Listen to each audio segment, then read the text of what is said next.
చేస్తే మాట్లాడు. నేను ఆయన డిస్టర్బ్ చేయలేదు. ఆయన మాట్లాడినప్పుడు నేను క్వైట్ గా ఉన్నాను.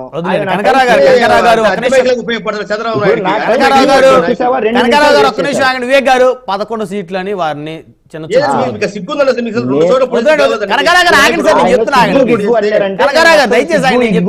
మొత్తం అన్ని కూర్చోబెడతా. సిగ్గు ఎగ్గు గురించి వద్దండి, అసలు అసలు భాష వద్దండి, ఆ భాష వద్దండి, ఆ భాషలే వద్దు దయచేసి ఆగండి. ఏమంటే వివేక్ గారు 11 సీట్లు వచ్చినాయని వారిని చిన్న చూపు చూసి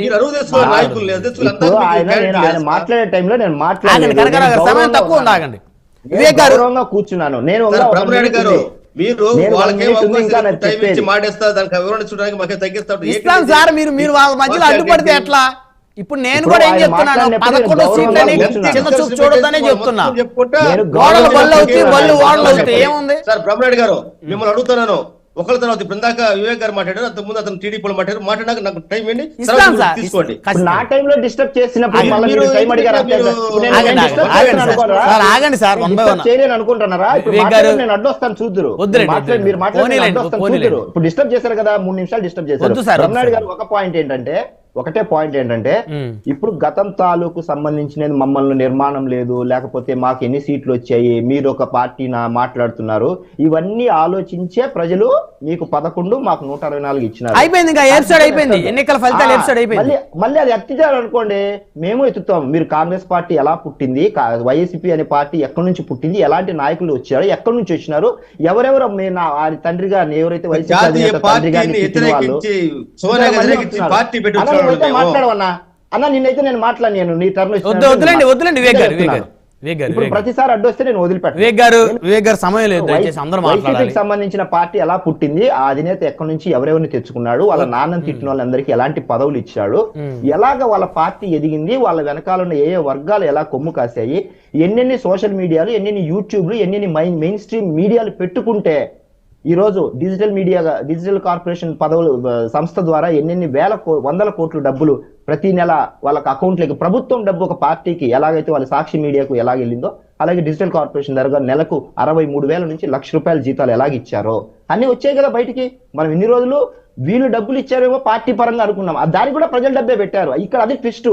ఇన్ని రోజులు మనము పార్టీ డబ్బులు ఇచ్చారేమో అనుకున్నాము, కానీ సొంత ప్రభుత్వమే ప్రజల డబ్బును ఒక పార్టీకి పనిచేసేలాగా చేయించుకున్న ఒక ఘనమైన ప్రభుత్వంగా చరిత్రలో వైఎస్ఆర్సీపీ అనే పార్టీ ఉండిపోతుంది. That is for sure. Kanakarao గారు సార్, ఇందాక సాహెబ్ గారు టీడీపీ గురించి చెబుతూ అబద్ధాలని పదే పదే జగన్ గారు చెప్పడం అనేది అలవాటు చేసుకోబోతున్నాడు అని చెప్పన్నారండి. అసలు సమాజంలో గ్లోబల్ ప్రచారం చేసి చంద్రబాబు నాయుడు అనేది అబద్ధాన్ని 10 సార్లు చెప్పి నిజమైతే దానికి ఆ సృష్టికర్త చంద్రబాబుకి దానికి పేటెంట్ హక్కు ఉంది ఆయనకే. ప్రతిదీ కూడా తను చెప్పాల్సింది మొత్తం కూడా మీడియాలో ప్రచారం చేసుకుంటా ఉంటాడు, తన మనుషులతో ప్రచారం చేసుకుంటా ఉంటాడు. గతంలో వైసీపీ గవర్నమెంట్ ఉన్నప్పుడు చెప్పాడు కదా, ఆంధ్రప్రదేశ్ 14 లక్షల కోట్ల అప్పులు మొత్తం కూబులోకి వెళ్తుందని చెప్పేసి, అదేవిధంగా సింగపూర్ శ్రీలంక అవుతుందని చెప్పేసి అని చెప్పాడు కదా. చివరికి యూటర్ తీసుకున్నాడు కదా. చంద్రబాబు గురించి చెప్పాలంటే ఓసరు వెళ్ళి కూడా భయపడేటువంటి పరిస్థితులు. నేను అడుగుతా ఉన్నాను, ఇందాక చదువుతున్నారు వీళ్ళు, మేము ప్రజలు బుద్ధి చెప్పారని. 2014 నుంచి 19 వరకు మీరు పరిపాలించారు, టీడీపీ పరిపాలించింది. మరి ఆ రోజు ఎందుకు 23 సీట్లు పరిపాలన చేశారు? రాజకీయాల్లో గెలుపోవడం సహజం, దీనికి ఏదో చెబుతారు.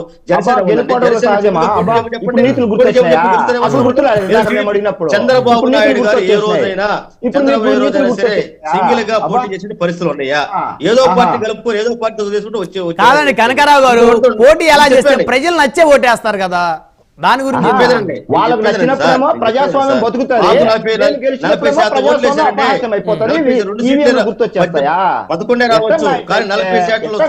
కనకారావు గారు 100కి 35 మార్కులు పాస్ మార్కులు అన్నప్పుడు 34 వచ్చినా ఫెయిల్ అయినట్టే. 6 సబ్జెక్టుల్లో 5 సబ్జెక్టులు 100కు 100 వచ్చి 6వ సబ్జెక్టు 34 వచ్చినా ఫెయిల్ అయినట్టే.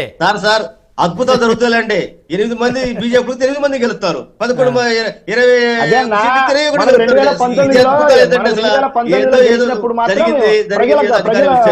అధికారాన్ని నిన్న చంద్రబాబు చెప్పాడు, ఈ రాష్ట్రంలో అధికారం ఏర్పడ్డాక దాదాపు 7,300 మంది అత్యాచారాల మీద హత్యల మీద కేసులు నమోదని చెప్పేశారు. ఎటుపోతుంది? మీరే ఇక్కడ చెప్పాడు కదా, ఆంధ్రప్రదేశ్ లో లా అండ్ ఆర్డర్ పూర్తి కంట్రోల్ తప్పిందని చెప్పేసి. ఇందాక సాహెబ్ టీడీపీ నాయకుడు అన్నారు, ప్రసిద్ధి అంటున్నారు, ఏమన్నారు? 10 సంవత్సరాల నుంచి జరిగినటువంటి మొత్తం బయటేస్తా ఉన్నారు. మీకు 10 సంవత్సరాలు చెప్పితే నేను మాట్లాడండి, 10 సంవత్సరాల క్రితం నుంచి కూడా మొత్తం బయట చేస్తారు సోషల్ మీడియా. ఇదిగండి పవన్ కళ్యాణ్ గారు వాళ్ళ అమ్మని పెడితే లోకేష్ గారిని గురించి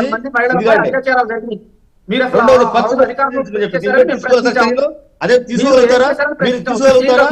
మీరు అనుషులుగా కావచ్చు.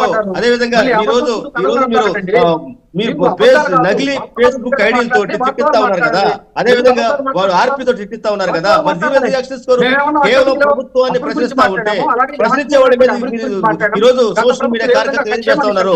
ఎప్పుడో మార్చుకోవడం చట్టాలు 1860 పెట్టినటువంటి చట్టం 111 ఉంటే ఈ రోజు ఓపెన్ చేశారు దాన్ని. ఐటీ యాక్ట్ ఉంది, ఐటీ యాక్ట్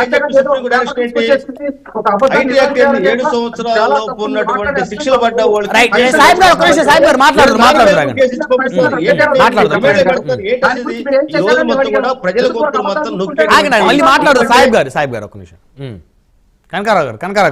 సార్ ఈ రోజు ప్రభుత్వం ఇందాక చెప్పారు 6 నెలల తర్వాత వీళ్ళు అమలు చేశారని చెప్పేసి.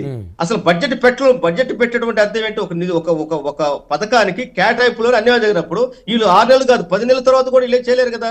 అంటే నాకు ఒక డౌట్ ఉంది కనకారావు గారు, వైఎస్ఆర్ కాంగ్రెస్ పార్టీ బడ్జెట్ ప్రవేశపెట్టినప్పుడు వారు ఏదైతే సంక్షేమ పథకాల పేర్లు ఏదైతే మెన్షన్ చేశారో ఆ పేర్లు మెన్షన్ చేసి బడ్జెట్ లో ఏమన్నా గతంలో మీరు ఏమైనా ప్రవేశపెట్టిన పరిస్థితి ఉందా? ఏమండి, మీరు గతంలో మీ ప్రభుత్వం అధికారంలో ఉన్నప్పుడు బడ్జెట్ ప్రవేశపెట్టిన క్రమంలో మీరు ఏదైతే సంక్షేమ పథకాలు అమ్మఒడి లాంటి సంక్షేమ పథకాలు పెట్టారో వాటిని బడ్జెట్ లో ఇంక్లూడ్ చేశారా?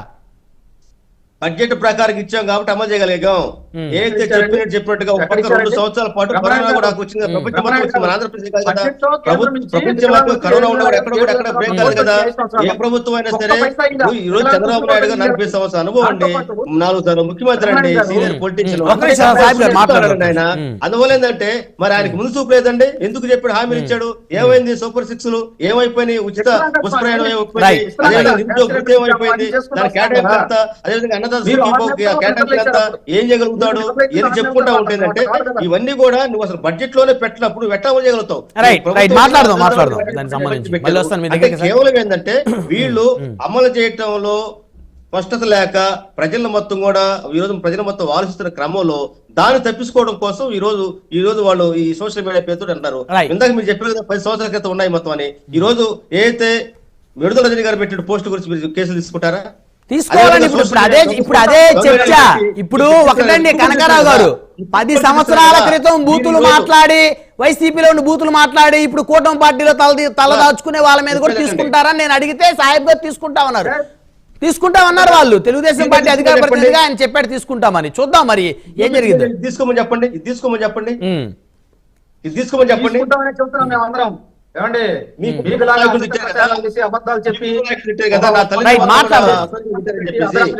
ఎందుకంటే మీరు నిజంగా ఒక పక్షపాతంగా ఈ రోజు మొత్తం కూడా సోషల్ మీడియా కాదు గ్రామాల్లోకి వెళ్తే నాకు ఈ రోజు వైఎస్ఆర్ కాంగ్రెస్ పార్టీ తరఫున ఈ వేదికలకు సంబంధించి కమాండ్ కంట్రోల్ సెంటర్ లో నా దగ్గర ఫోన్లు వస్తా ఉంటే ఎంత అరాచకం జరుగుతుందంటే ఎంత